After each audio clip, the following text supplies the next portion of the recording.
I'd like to show you why knowing your why is the start of your journey. Without a strong why, it can be so difficult to reach your maximum potential. My name is Dr. Jason Balara, and every week I meet with real estate investors and mindset specialists that are taking action in order to build a life according to their own terms. We will break down what drives successful people and allows them to achieve at such a high level. If you are a professional wanting to break through, or simply someone that wants to hear an inspiring story, the Know Your Why podcast is made for you. Hi everyone, I'm Jason Balara, and this is the Know Your Why podcast. Today I'm here with Leka Devatha. I try very hard to get that right. You got it right. Awesome. Leka is a real estate developer and broker in Seattle, Washington. She's the president of Rehabit Homes and is also a published author. So all fantastic accomplishments. We talked a little bit about some of what I think you'll share with the listeners during this interview. But Leka, thank you so much for coming on the podcast today. Thank you so much for having me. It's going to be great. Well, why don't we go ahead and I would love if you'll just go ahead and kind of share your story with everybody. Sort of how you got started, what got you into real estate, and how you managed to achieve such success. Yeah, for sure. I mean, I never thought that this real estate was where I would end up. I was in fashion merchandising. I grew up in India. I was, when I left India, I was in fashion merchandising. And then I moved to the US and I worked at Nordstrom Corporate, also in fashion, merchandising and strategy.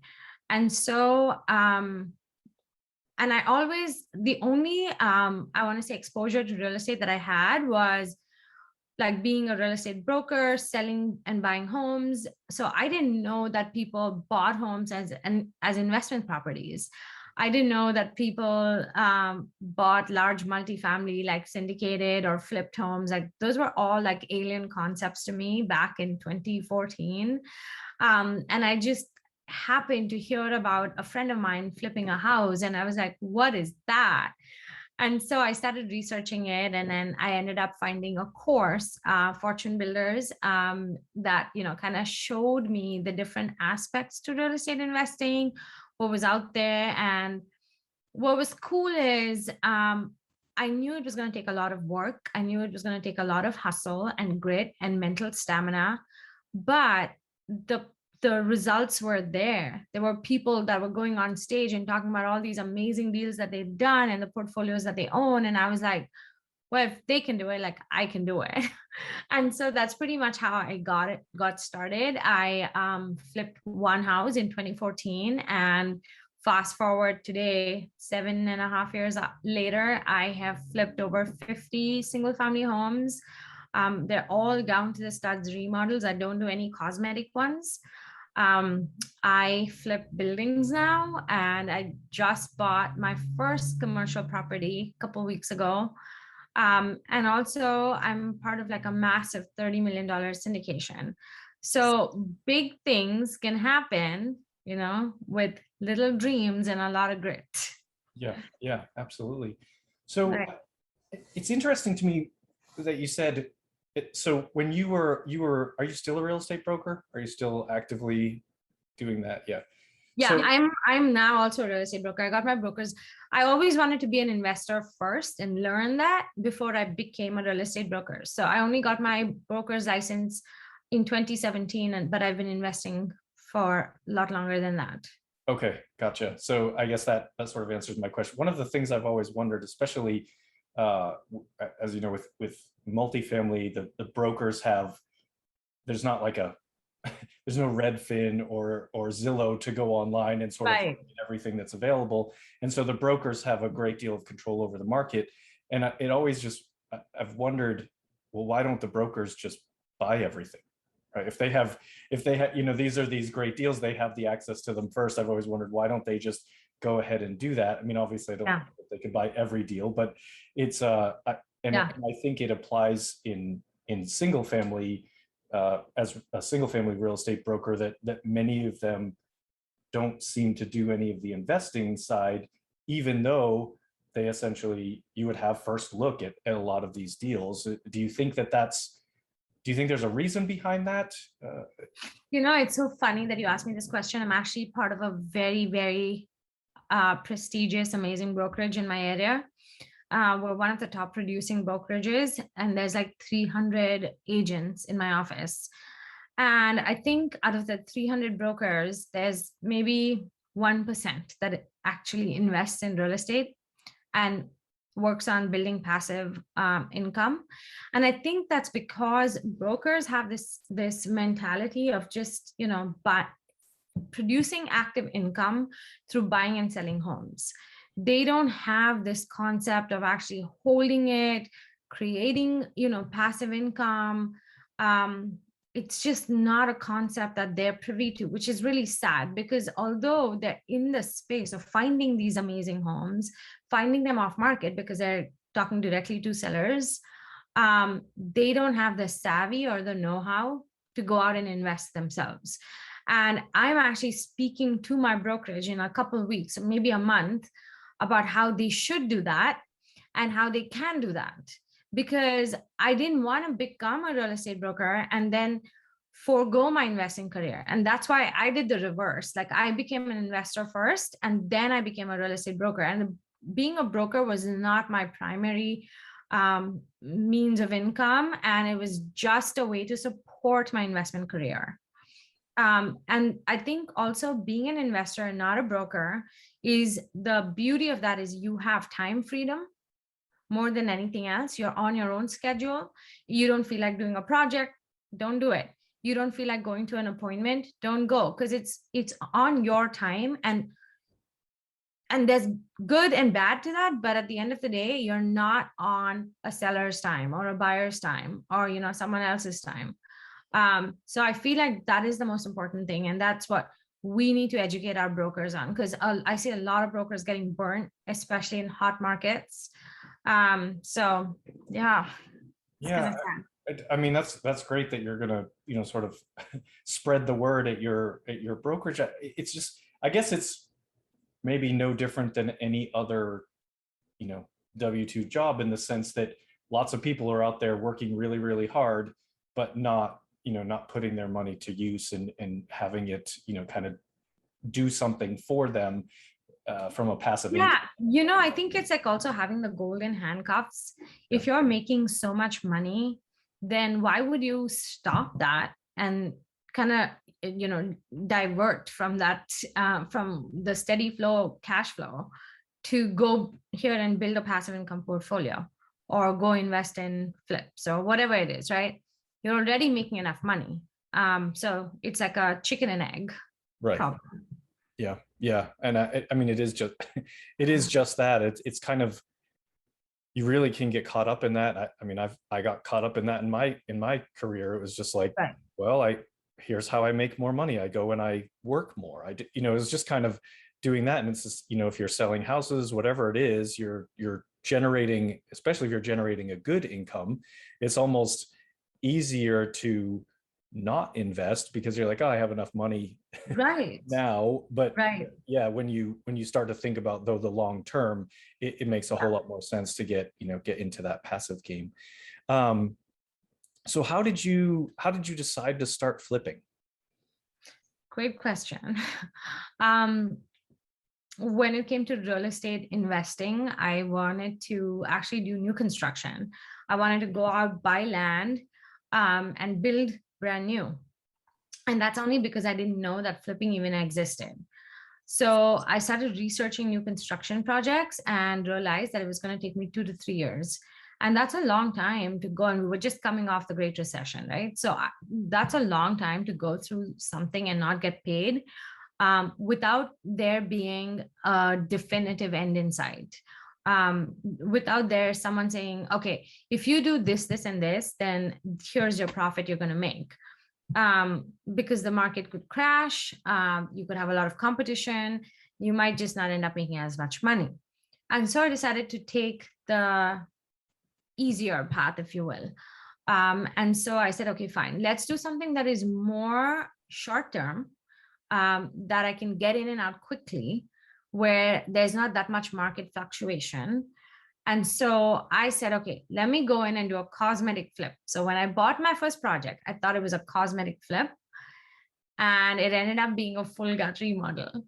And I quite like then, I mean, the amount of adversity I went through on that first project basically set me up for my career in real estate investing, because I was like, okay, those are all the things that I got to watch out for going into my next projects and my future projects. And so that's basically what happened. And through the course of my first, second, third projects, I realized that, hey, I don't want to do like a lipstick remodel.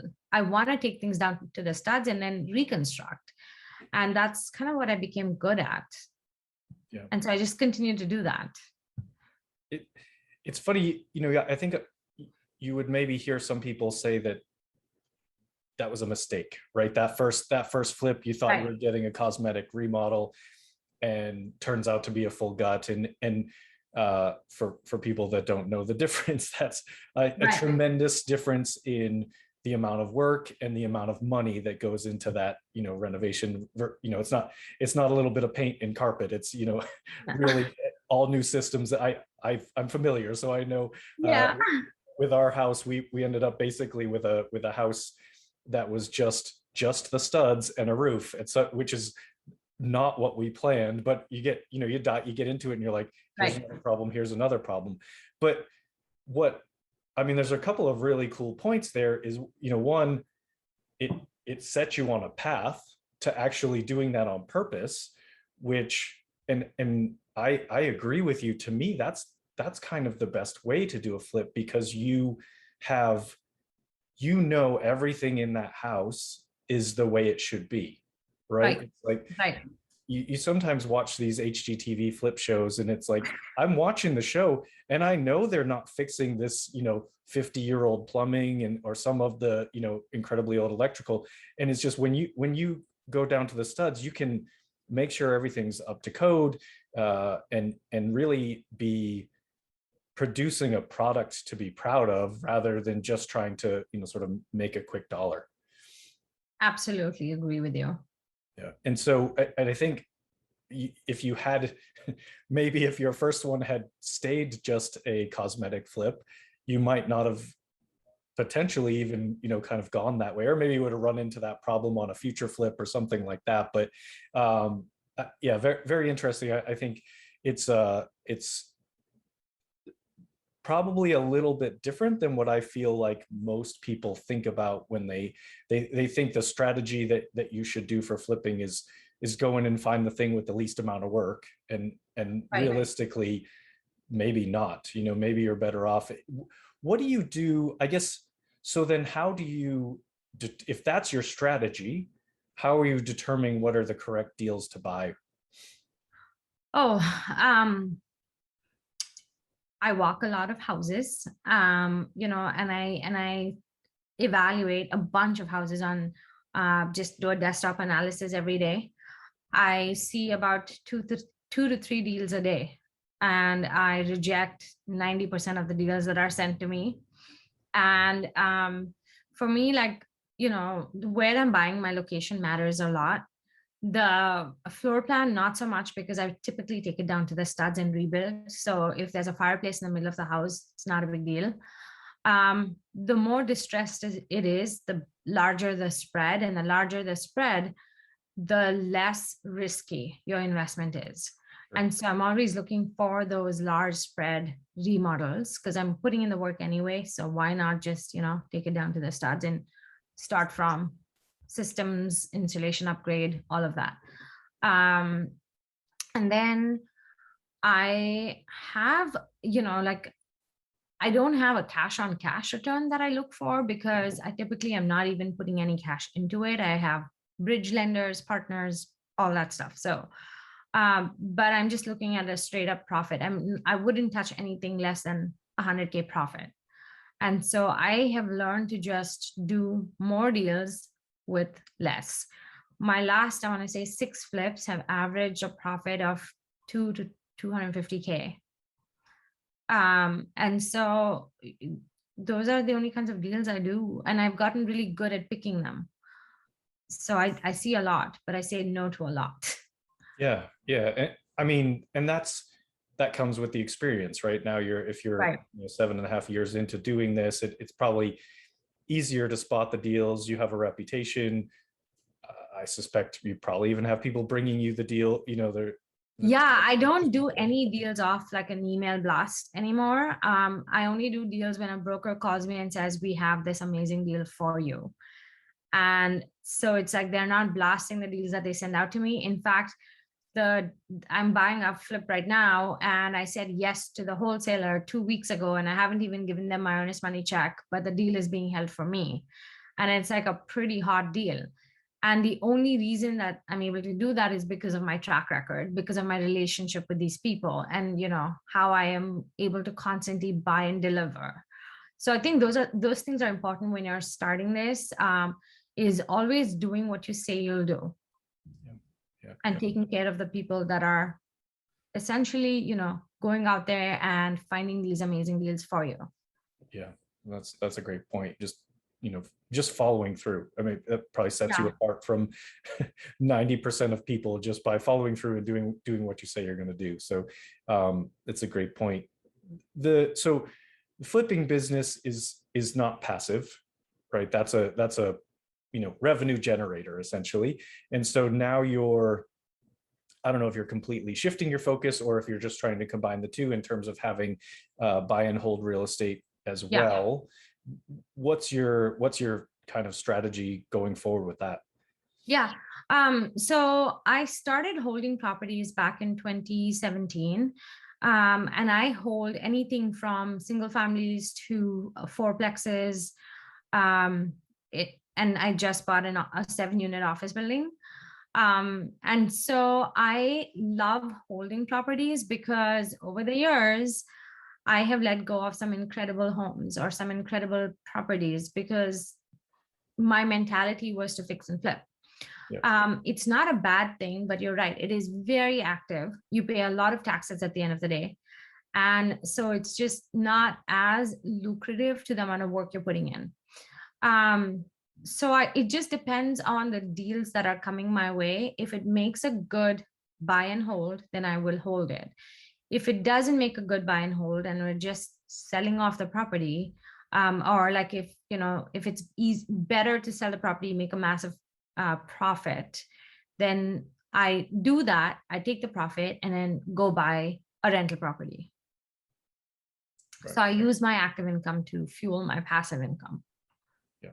Yeah. That I mean, that strategy could apply to essentially any active income, whether if you're a doctor or Right. engineer or whatever it is, someone in IT, it doesn't matter. You can use that same strategy of taking your active Yeah. income and then sort of putting it into these passive opportunities so that eventually you can replace your active income, and then work becomes sort of optional. It doesn't have to be the goal for every person to never work again. It's more just getting that in your control, and sort of the time control. So Right. yeah, I mean, it seems like you're a great example of sort of these combining all of these strategies, right? All within real estate. And that's something that I love about the podcast is it's like basically everybody I talk to has a little bit of a different strategy. It's nobody's doing exactly the same The thing. same thing. And Yeah. so and that just goes to show you, like, when people, I think people unfamiliar, they hear about investing in real estate, they probably think that there's only one way to do that, or but it's like dozens. I mean, it's really there's so many different ways you can do it. So it's pretty amazing. Well, Leka, let me shift gears a little bit and ask you a few questions that I Okay. like to ask every guest. Sort of appropriate to the name of the podcast being Know Your Why. Yeah. What's your why? What drives you and sort of motivates you to keep pushing to achieve such success? Yeah. I think my why, to be completely honest, started off with me wanting to build a legacy that my kids, my grandkids would be super proud of. Um, Over the course, I think it's changed to wanting to teach my kids a certain work ethic. They watch me hustling, they watch me being busy and taking massive action. Like my son sees me on TV, on social media, and he sees my interviews and he's super proud. There was a time that he told me that he pulled up Google in his classroom and Googled my name and watched some of my interviews with his classmates. And I was like, that is so sweet. Like, that's Amazing. for me more important than leaving any kind of a financial security. It's like having that, like teaching my kids like what's important, how to achieve your dreams. Like I don't have I don't have any kind of background or upbringing in the United States. I am an immigrant. I moved here like only 15 years ago. I don't have like a solid education from a fancy college. I didn't do STEM, so I didn't have an engineering math background. So despite all of those hindrances, in a way, I was able to achieve success. And I think, I've been pretty successful. And just to show them that and show them that they can carve their own path, that they don't have to follow someone else's path, is huge for me. And then my other why is really to give back to anybody that wants to break away from their corporate jobs, their mundane lives, and do something that'll really elevate them and make them satisfied of what they're putting together for their lives, is huge. And if I can teach them and show them from what I've done, and they're able to successfully follow or be inspired, then that's another huge accomplishment. Yeah. So I would say like my whys have changed over the years, but I think it's I have become very aware that your why is a fluid thing, right? right. So it depends on your stage in life, where you're at. If you're maybe when you're first starting out, your why is to just not have to work at your job, but then once you get to each level, it changes. Right. When you have kids, it changes. There's so many different factors that come into it, and then as you were saying, you start to realize the impact that you can make. You're doing that with your kids, you're doing that with your social media, and anybody that's getting to know you and hear your story. You're doing that with other brokers. Like it's just, once you realize the impact that this has had for you and your family, then it's almost like it feels irresponsible to not like try to get it out there and let everybody else know the opportunities that are available. So I think that the change in why, or the addition to why, is a very, it seems to be, from everyone I'm talking to, but it seems to be sort of a common theme. It's like, well, it used to be this, now it's this, or now it's this. Yeah. it gets stronger in one area. Your priorities change, but nevertheless you find something to have as your driving motivation. So very, very cool. I love that story about your son sort of Googling class and everybody watching the videos. That's amazing.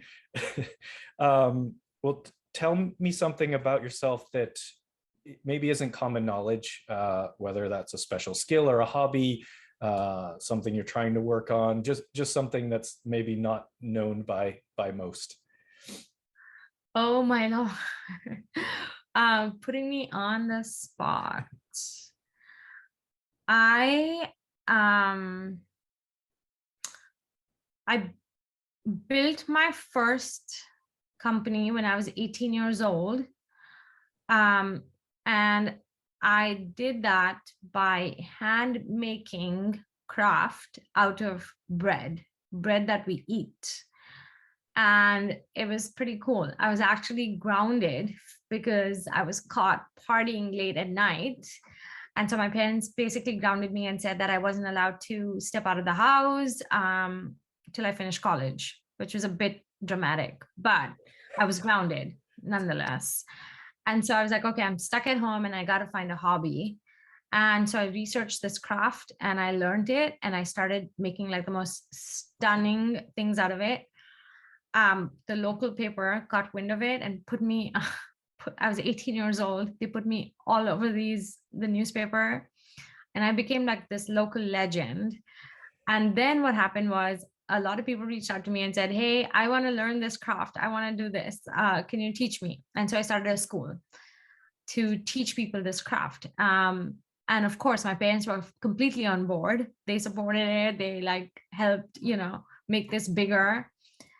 And I started generating like a massive amount of income. And I like basically funded my college, car, cell phone, food, everything.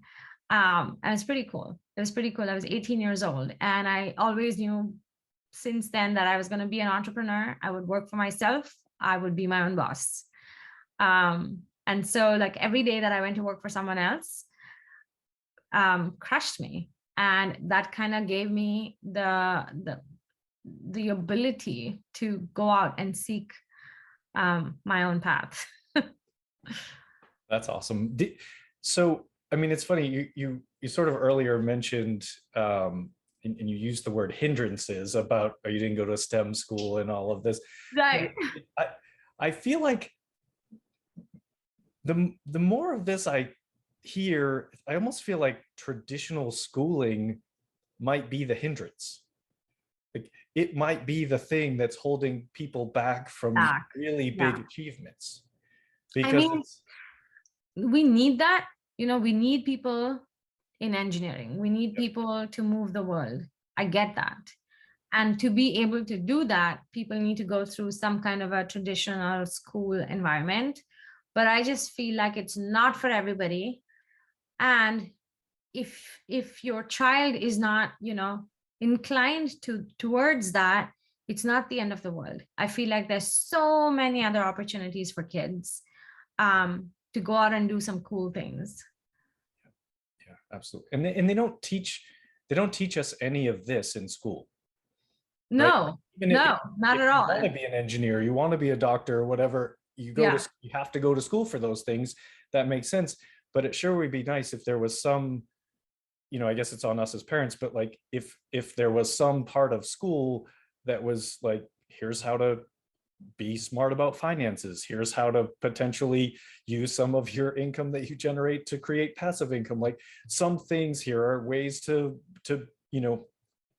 have tax deference or avoid, whatever it is, just things that, whether it's real estate or some other type of investment or something, so that people aren't just working their whole lives to get to 65 to hope that they have enough money to live on. It's just exactly, it's not a very good, kind of system that's set up to be the norm. So it's great to have, people like yourself that are entrepreneurial and now looking to pass that on to others in whatever way that means. So that's what we'll put it in the show notes, but what's the best way for people to reach out to you when they hear this and they want to talk to you and get to know more about you? They can go to my website, rehabithomes.com. I'm also pretty active on LinkedIn and Instagram, and they can find me in both those places. Okay, great. We can put those in the show notes. Final question, Leka, what would you give as advice to someone maybe a few years ago where you were at and you were, early in your journey? What would you tell someone to kind of keep them motivated so they don't listen to you and say, oh man, she's way too ahead of me. What I could never achieve that. What would you tell them? Yeah. I mean, I went through I had so many limiting beliefs. I was a woman, I had no construction background, I didn't come from a lot of money. So don't let any of those things be a hindrance to you. The one massive piece of advice I would give myself if I had to start over is that I would hold everything I bought. So, I would never let anything go. If I was putting the time and the effort to construct it and remodel it, then I should have just kept it. So that's one thing, is if you're in real estate, try to find a way to hold the property you buy. California the governor Newsom just put out signed a bill that states that they're curbing all single family zoning. That means you can't build any more single family homes.